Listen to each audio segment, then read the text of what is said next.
For more on this, I want to bring in Dan Raviv. He is the host of the Mossad Files podcast and author of Spies Against Armageddon, Inside Israel's Secret Wars. Dan, good to have you on. Thanks for coming on the show. Put this all into perspective for us.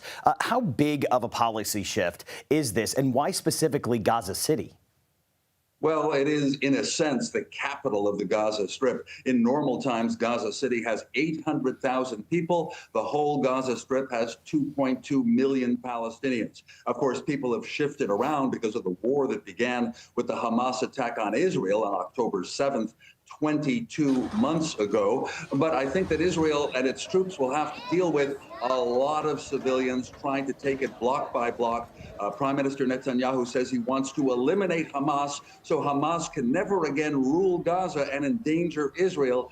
But what Netanyahu did was make a choice, he and his cabinet. They could have really pushed for peace, ceasefire talks, and an exchange of prisoners and hostages. But instead, they decided to step up the war. As you saw in Deborah's report, not every Israeli is in favor of that. But the cabinet made its decision, Tom.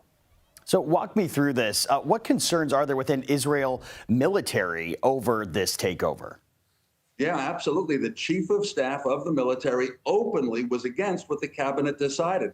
He might even end up resigning. But here's what they oppose. The fact that Israeli troops are exhausted after 22 months of war. Usually Israel is very good at the 6-day war or the 12-day war in Iran. But this one for nearly 2 years, really tough. And so troops are exhausted. The chief of staff believes the hostages are in deep danger. As the war goes on, Hamas may kill them, may kill some of them, all of them. And so the chief of staff was openly against this. And then you have the pressure from people in the streets, including the hostage families. But as I say, the cabinet made its decision on a worldwide basis. I think it'll attract a lot of condemnation, Tom. I want to zoom out for a little bit because obviously the optics here are concerned as well. Many countries out there have been vocally opposed to this conflict and Israel's actions in the Gaza Strip and in Palestinian territories. Could this move further isolate Israel on a world stage?